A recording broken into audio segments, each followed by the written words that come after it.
tell, I couldn't resist. I bought an RC car. How's it going, Ding Dongs? Welcome back to Ding Dong Drift. As you can see, I got an RC drift car. I couldn't resist. After seeing Mike's RC drift car, I just had to get one. So yeah, I just bought one.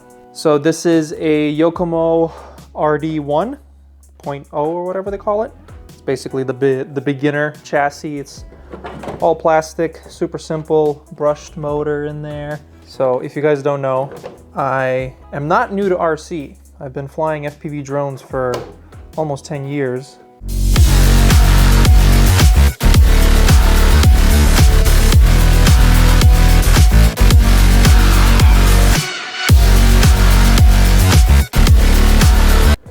So all of this is not new to me in terms of all the electronics and stuff, but driving RC is definitely new to me.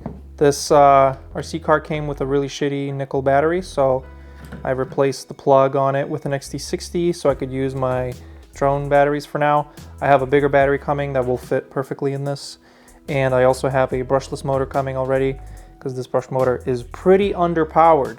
We were at a park with Mike and he was blasting up a hill and I could not make it up the hill.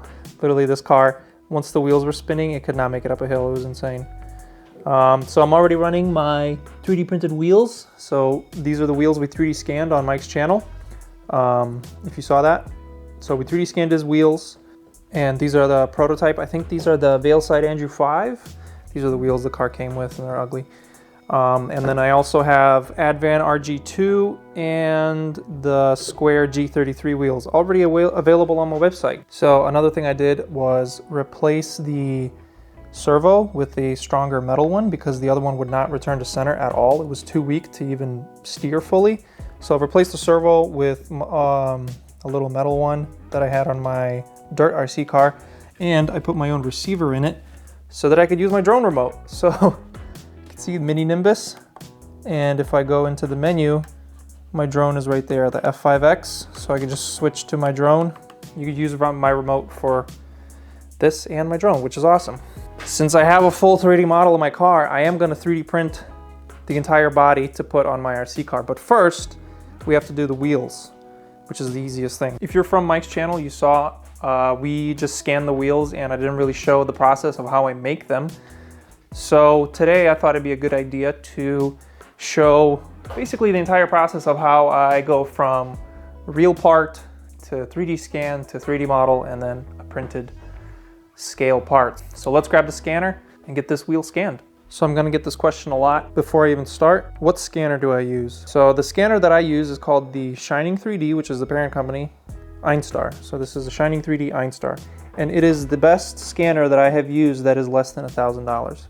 So Shining 3D, a long time ago, sent me their Einscan HX, which is a $15,000 scanner. It was insane how well it worked, and that's what I used to scan the entire body of this car as well as the inside. So that thing was insane, but I obviously could not keep it. It was only for review. This is the next best thing, and it is only like 900 bucks. And I have a link in the description and coupon if you want $50 off if you're like really interested. So I have used other scanners. I have used the Revo Point 1, Revo Point 2, and the Creality CR Scan Lizard, they call it. And all of those scanners, the Revo Point 1 sucks. Don't buy the Revo Point 1. Revo Point 2 is better, but the problem with Revo Point is their software. I don't know if it's better now, but back when I used it, the software was pretty terrible. The tracking would lose constantly. You'd have overlapping data all the time. If you try to scan something large, there would be huge differential, like if you did like something that's like a loop, once you came back to where you started, it would not match up at all. So there's like a bit of a drift happening. It's just not consistent at all. For small stuff, it's fine. Like if you're making toys and scanning little toy cars, perfectly fine for that. CR Scan Lizard, same thing, only good for small stuff. That's what I use to make all my little side markers and little trinkets and stuff. That's what it's good for. But if you want to do car stuff, the Einstar is hands down the best scanner for this type of thing, like this stuff. Like that's how I scanned my sunroof, and you could see it fits absolutely perfectly all the way around. Scan that, no problem. However, there's a really big caveat with this scanner. This scanner requires a laptop or computer with NVIDIA graphics. So it uses CUDA cores, accelerates something in the software. I think that's how it achieves such a fast scanning rate. Like this scans at like 20 frames per second, whereas the other scanners scan at like 12. And it's you notice that. You could have to move super slowly, whereas with this scanner, you can literally just blast through scan like it's nobody's business. So that is one big thing, pretty expensive to get into. This is a MSI Cyborg 15, I think.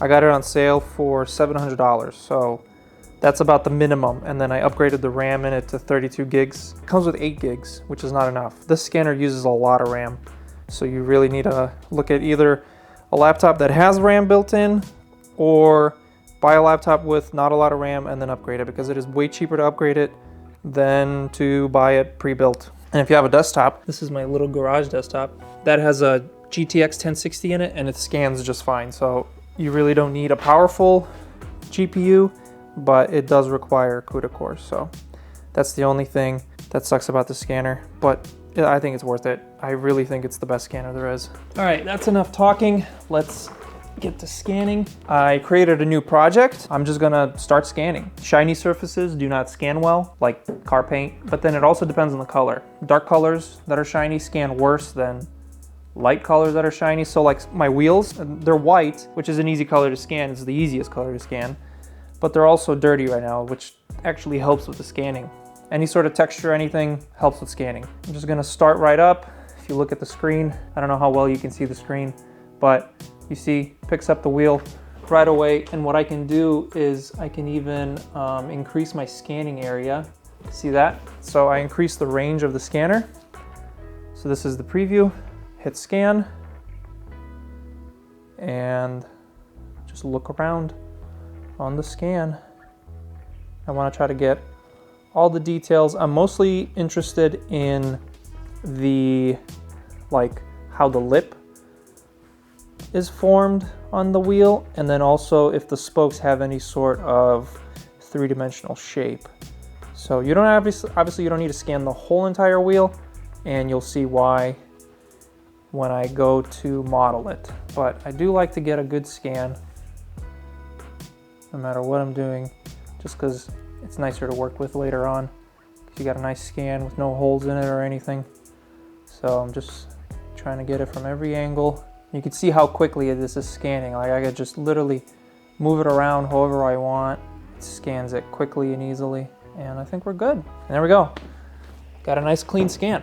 Let's take this inside where it's warmer and get rid of all the data we don't need. Import this into my modeling program, and I'll show you how I model a wheel. All right, I'm inside where it's warm. I can feel my fingers. So now I'm in the cleanup portion of the scan. So I select the, you can use whatever, you could use lasso. Just hold shift and then just select everything you want to keep.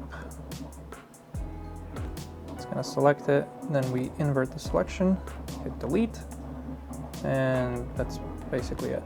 I think I'm going to delete.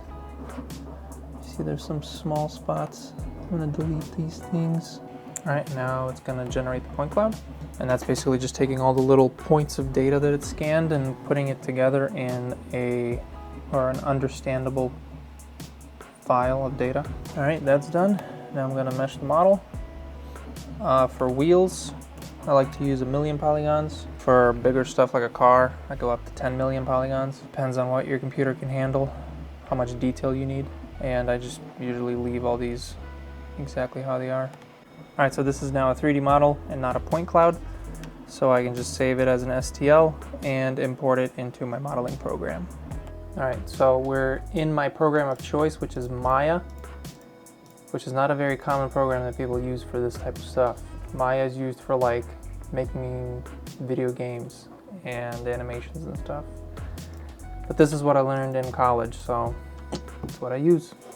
So yeah, I've been using Maya for like 10, 11 years maybe. This is what I do for work, so I just continue to use it. But you can see I got the scan of the Kansai Astro imported, and it is gigantic compared to the RC wheels. Well, it is to scale. So now I have to line it up as best as possible with this axis and get it scaled down to fit the RC wheel. So this is just basically eyeing it. There's no correct way to do this, but you basically just have to eye it and try to get it as straight as possible. So this top spoke, I think I got the best scan of. I'm gonna line it up this way so it's easy to model. Just try to get it as straight as possible, top view, and get it lined up this way. And this is where the grid comes in. So you see there's the grid in the background. So I'm using that to get the scan as straight as possible. And then it moves in increments that are a little too big for me. I'm going to freeze the transforms, use the numbers and just type it in, and that looks pretty good. I'm gonna go from the right, make sure that is straight, and that looks pretty much perfect. So now, freeze the transforms, delete the history, and there's negative 90 degrees. And we can bring it in to the center here. So what I like to do is I created this little base model. The barrel of the wheel will always stay the same because it needs to hold the little rubber band and the tire. So there's no point in remodeling over and over again, so I just made this little generic barrel. And then what I do is I bring the wheel over on top of it, and then when I scale it down, I can just line it up easily. I'm gonna line it up like right there. That is as good as it's gonna get. We can start modeling the spokes. If you've never modeled before in polygonal, so this is polygonal modeling. This is not CAD, this is not Fusion, this is not any of those programs. It's very different. You're basically, all of these little triangles are called faces, and all of the points are called vertices, and all you do is you move those around. So there's nothing to type in, there's no curves to draw. You literally just move vertices around. So I created a cube. I'm gonna scale it up to about the size of a spoke, and we're just gonna get the basic scale and shape of it. I'm gonna start at the base where it flares out. This is probably the most complex wheel I've done so far. All the other wheels are pretty flat-ish. See, like the RG2s, very flat spokes with just a tiny bevel on them. G33s were a little more complex, but again, flat on the face. And then the Advent or the Veil sides were just completely flat. So those were super easy. They're basically just triangles. So these ones are a little more complicated. So they're gonna take a little more work, but it is still nothing. So you see, I don't care about the fact that it's overlapping, like none of that matters right now. I'm gonna put a different color on this too. Yeah, and then I just take a face and extrude. That's good to go in the top view. I can basically go all the way to the end because it looks like it's a linear change in scale, and extrude again. Now we're gonna take this one. Where should we take this? Let's go like right here. I'm gonna twist it and then extrude again. And we're gonna scale this up to match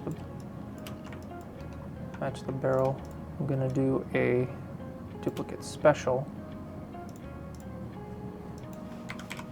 I'm gonna do an instance. So everything I model on this is gonna translate to the other one. The first thing I'm gonna do is bevel these edges, or chamfer if you wanna call it. And then we can start shaping it a little more. So this goes like here, this goes here. So you see what I mean by how different this is from CAD? Not typing any dimensions in, everything's completely manual. And I like it like this. This is way more fun. It's like sculpting. Well, there's a program called ZBrush that is purely just sculpting, where you just literally push and pull stuff.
All right, one of them finished, and I can't wait, so I'm gonna pull it off without getting hit by my printer.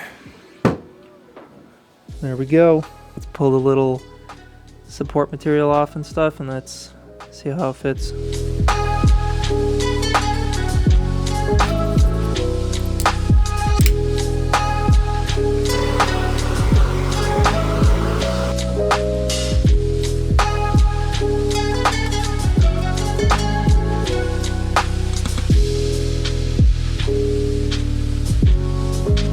And there we have it on the car.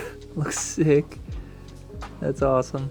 So I actually made a revision. I don't know if you could tell, but the tire comes on and off really easily. So it turns out I made this part, the like inside barrel, like this part, I made it 0.3 of a millimeter too small. So that's how tight the tolerances we're working with here.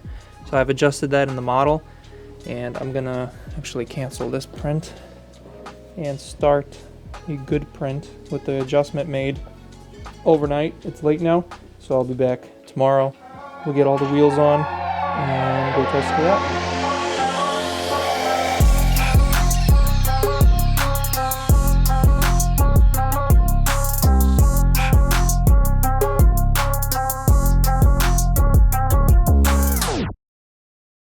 Well, there we have it. Complete set of Kansei Astros on my little RC car. They turned out freaking sick. Oh, one more thing. See, it's pitch black in here. Hell yeah. That looks so sick.